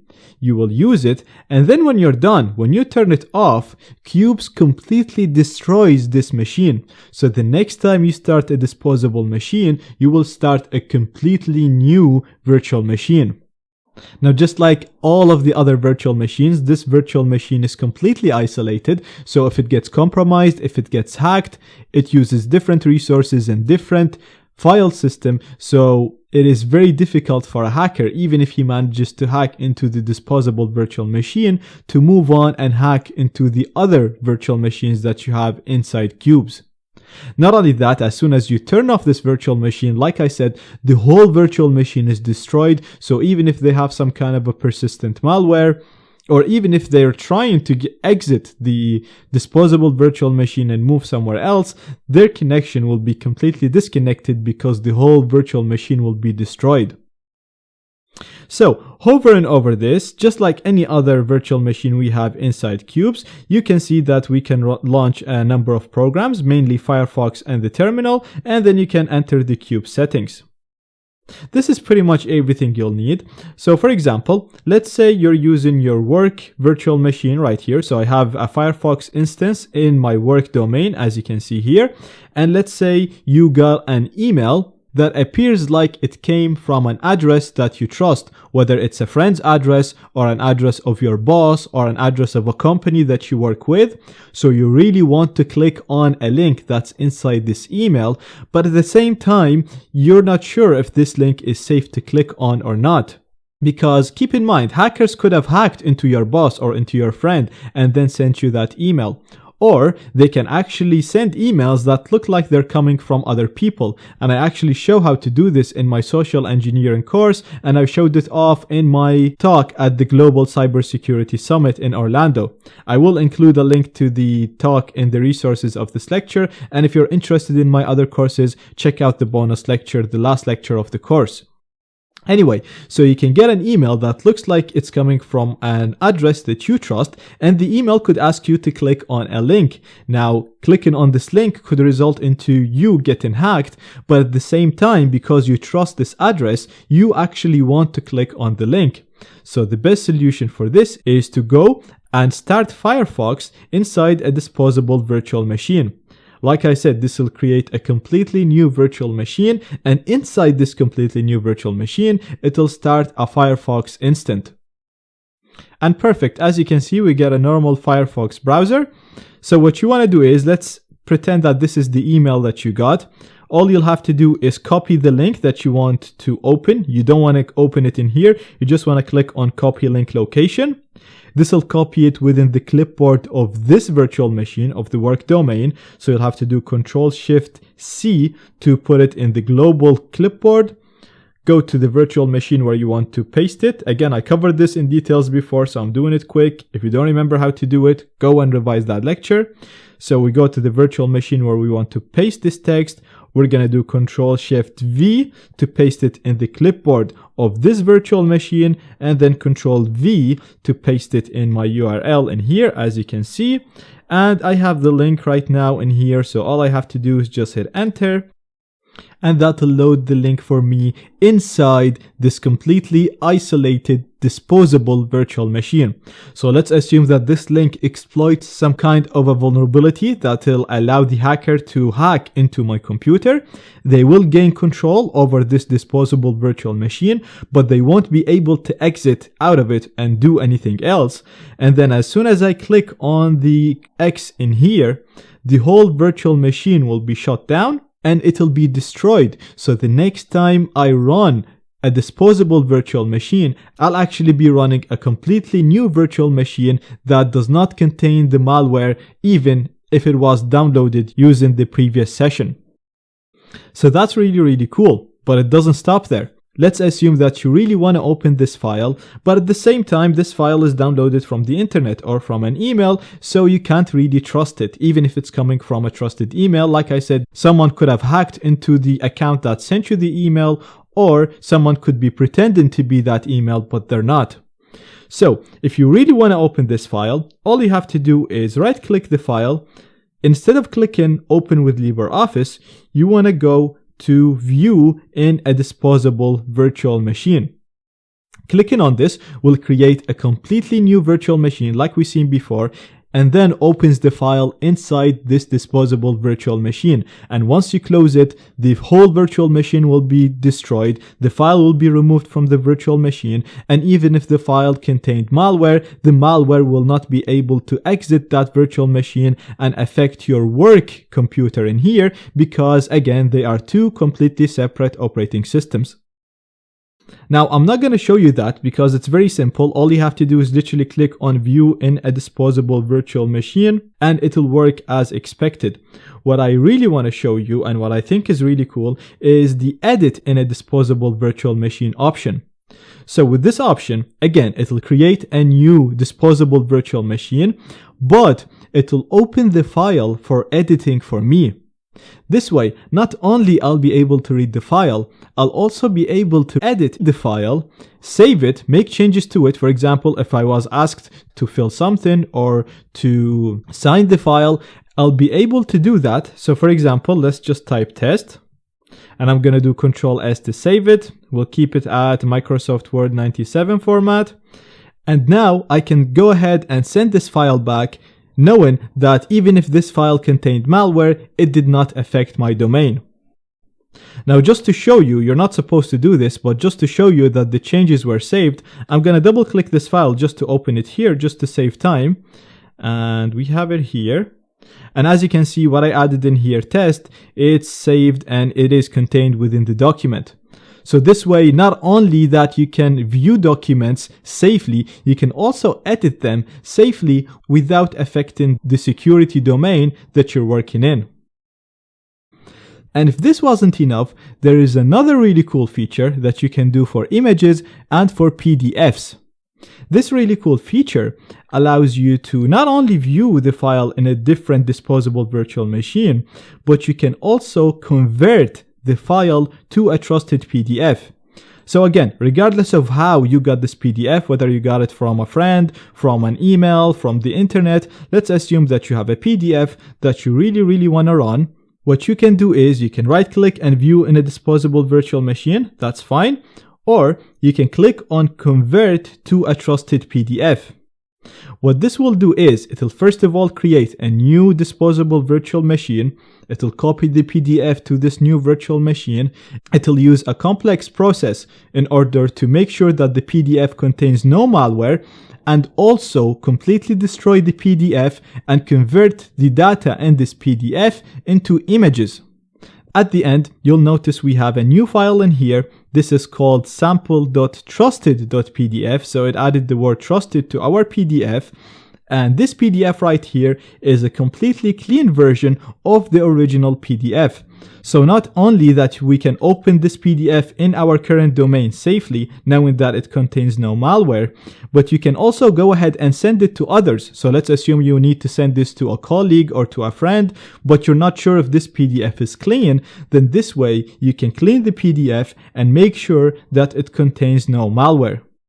At the same time, you can find the original PDF. If you go to Home and scroll down, you'll see we have a new directory called Qubes Untrusted PDFs. And in here, you'll see the original PDF that we converted to a trusted PDF. So that's it for now. I think this is a really cool feature in Qubes, and it can really prevent a lot of attacks because, like I said, hackers can hack into your friends or into your colleagues or into other companies' accounts and then social engineer you into clicking on links or downloading files. And this happens all the time in companies. And like I said, I showed off a lot of these scenarios in my Global Cybersecurity Summit. So if you're interested, go have a look on that. I will include a link to the video in the resources. And basically at the end of it, a lot of people were asking, so how can we prevent this? Well, the only solution is, first of all, education, educate the employees. But at the same time, like I said, you might get a file or document or a link from someone that you trust. And even though you might think that this could be suspicious, at the same time, if you're getting this from your boss, or if you're getting this from a company that you do business with, you really need to open the file anyway. Or if you're a security researcher, again, in many cases, you want to open the file anyway. So this is a really, really good way of handling untrusted files. We've seen so far how great Qubes is at improving our security. It improves our security through the different security domains by isolating them inside individual virtual machines that use their own resources. We saw how cool the disposable and the vault virtual machines are, and more. All of these features make a really secure operating system, and they also improve our user experience and force the users to use their operating system in a more secure manner. So that's the security part covered, but we still haven't covered how to become anonymous and how to improve our privacy while surfing the internet using Qubes, because all of the virtual machines that we've seen so far access the internet directly, and therefore are vulnerable to trackers and so on. Now, all of these operating systems use the same networking virtual machine, which is the sysnet right here. Like I said, this routes the traffic directly to the internet, and therefore they're not anonymous or private. However, Qubes also offer another networking service, which is the syshunex. This is a networking service that forces the traffic to go through the Tor network. Therefore, when a machine is configured to use the syshunex as the gateway, this machine's traffic will be forced to go through the Tor network, therefore improving our privacy and anonymity. Now, by default, we have a domain called anonhunex. This is something that I haven't covered so far. And as usual, because this is a domain, this means that this is a virtual machine designed for us to use to carry out day-to-day tasks, to carry out normal tasks. And this virtual machine is a template of the Hunex workstation right here, and is configured to use the syshunex as its gateway. Therefore, all of the traffic going out of the anonhunex virtual machine will be forced to go through the Tor network. Let me show you real quick before we run this machine. So I'm going to go to my Qubes manager, and in here, you'll notice that we have the anonhunex right here. This is the virtual machine that we can use for our day-to-day use because it is a domain. And if you look under the NetVM right here, you'll see that it is configured to use the syshunex as its network virtual machine, which means that all of the traffic in this virtual machine will be forced to go to the syshunex, which will force that traffic to go through the Tor network. Now, if you look at all of the other virtual machines, you'll see that they're configured to use the sys firewall. For example, the work right here, you'll see that it is configured to use the sys firewall as its networking virtual machine. And if we follow this, we have sys firewall right here. You'll see this will redirect the traffic to the internet. So any traffic in my work domain and all of the other virtual machines will go to the sys firewall and then to the sysnet and to the internet. Therefore, it is not anonymous and it's not private. So let's go ahead and use this virtual machine. So we're just going to go again, as usual, to the virtual machine we want to start, which is anonhunex. And you can see a list of all of the programs that you can run inside this virtual machine. First one is an IRC chat client that you can use to communicate over IRC if you want. You got your settings, you get your file manager, you have the Tor browser, which we've been using inside different operating systems. So using it in here is identical. You have a wizard that will allow you to download and update Tor. Using this is very simple. You can just click it to run it. It'll check what's the latest version. And if there is a new version, you can install it from here. You can run the Whonex check right here to check the whole Whonex operating system, the whole Whonex virtual machine, make sure that it's up to date, make sure that it is configured and it's running as expected. This actually runs the first time you run Tails. If you remember, when we got the Whonex wizard and we went through it in the first basics lecture of this section, so there's no need to run this again. And you also have your terminal where you can execute commands inside this virtual machine. So right now, let's just go ahead and run the Tor browser. Obviously, as usual, this will start the Whonex virtual machine first, and then as soon as it starts, it will launch an instance of the Tor browser. And perfect, as you can see, we have the Tor browser running inside the Anon Whonex domain. Notice the color, it's different than all of the other domains. Again, this will help you to easily know which domain you're working in or which virtual machine. And you can navigate to check.tor.com or just click on the IP check in here. And you'll see that this machine is configured to use the Tor browser properly. So we are accessing the internet through Tor. So right now you can go ahead and access Tor hidden services from this browser. You can also change its settings in here from the same places that you're used to. So this is the exact same browser that we're using. The only difference is right now it's running through its own isolated virtual machine. And as usual, if this virtual machine gets compromised or hacked in any way, it is completely isolated, so it is very difficult and highly unlikely that the hacker will be able to exit this and compromise other virtual machines. Now, just to confirm, I already have a web browser here running in my work domain, and let's just go to Google and check what's my IP. You'll see that my IP, my actual real IP in here, is completely different than the IP that we see in here inside the Tor browser, because inside the Whonex virtual machine, like I said, everything's being forced to go through the Tor network, whereas my work virtual machine, if we look at the Qubes VM in here, the work virtual machine is using the sys firewall as its virtual machine, which forwards data directly to the sysnet and therefore goes directly to the internet. Now, another really cool virtual machine that we have in here is the disposable Whonex workstation. So we already covered the normal disposable virtual machine, and we saw how this can be very useful to run untrusted applications, untrusted files, or open untrusted websites, because like we said, every time you start a disposable virtual machine, Qubes create a completely new virtual machine, and then when you stop it, this virtual machine is completely destroyed. Therefore, even if it contained any malware, this malware will be destroyed along with the actual virtual machine. And because this is a completely isolated virtual machine, it is very difficult to compromise the other machines. So right here, we have another disposable virtual machine. The only difference between the Whonex and the Fedora one, the Whonex one, as the name suggests, will force all of the traffic to go through the Whonex gateway, which forces all the traffic to go through the Tor network. So you can think of this like a disposable virtual machine that will force all the traffic through the Tor network. So you can use this virtual machine to run any untrusted darknet links, and there are a lot of untrusted darknet links, so this is very, very useful.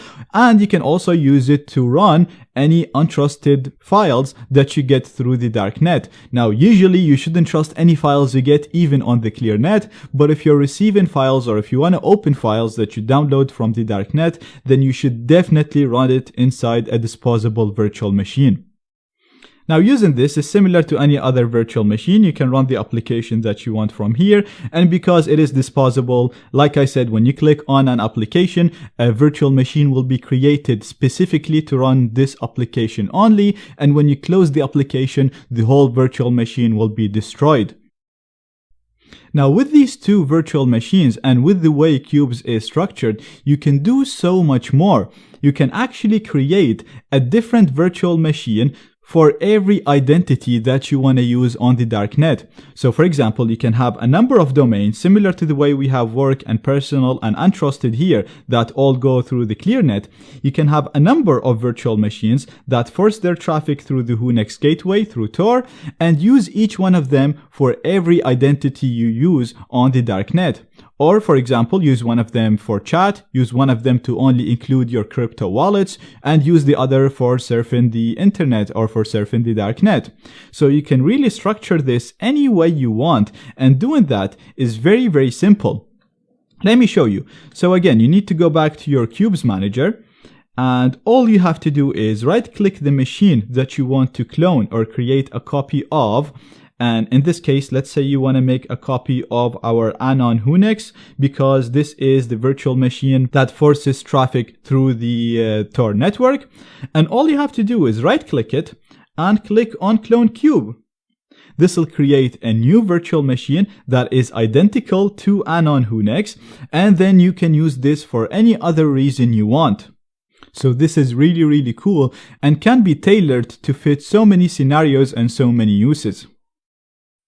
Now, installing software on the anonymous Whonex cube is slightly different than installing software on the other virtual machines, because the others were based on Fedora, and as we've seen, Fedora comes with its nice package installer. So if we go on the personal or on the work, they're all based on Fedora. So if we want to install something on any of them, we go to the Fedora template and we click on software. This will launch a really nice graphical interface that allow us to install software, and anything we install in here will become available to work, personal, untrusted, and so on, because they're all based on the Fedora 30. Now, because the Anon Whonex and the disposable Whonex that we use are based on the, if you look in here, you'll see they're based on the Whonex 15. You'll see that installing software on the Whonex 15 is a little bit different than Fedora, because it does not have a nice package manager, a nice graphical interface. Therefore, we're going to have to install software from terminal. Now, don't worry about this. I'm going to take you through it right now. If you've done any of my other courses, then this will be very easy and very familiar to you, but I still suggest you watch this lecture, as you might learn a trick or two. Now, to do this, we're going to have to, let me minimize this. We're going to have to go to the template that we want to install software on. And like I said, there is no graphical user interface that allows us to install software. Therefore, we're going to have to do it from the terminal.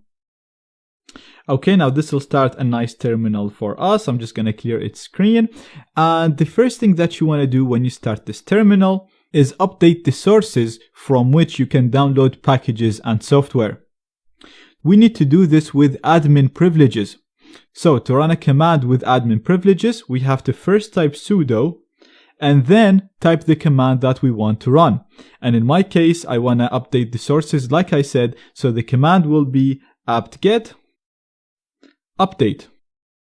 So apt-get is the program that we use to install software on Debian-based operating systems such as Whonex, and what we want to do is literally just update the sources from which we can download software. We're not updating anything, we're literally just updating the list of packages that we can install.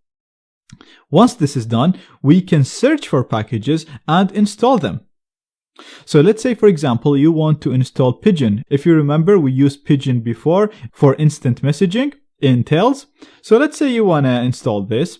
To do that, first of all, let's say you don't really remember the program name, or you want to search because you're not sure what the name of the Pigeon package. So let's say you want to search for this program.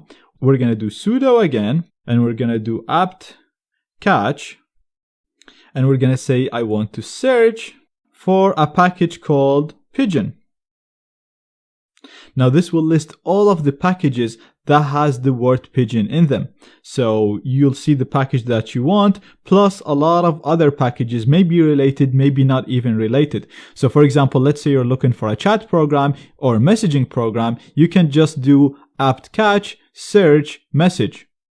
In my example, as you can see right here, I have the name of the package that I want to install, or the name of the program, Pigeon, and I also have the description of it, which is a graphical multi-protocol instant messaging client. So all I need to do is basically install a package called Pigeon. Now to do that, again, we're going to do sudo because we need to run this under admin.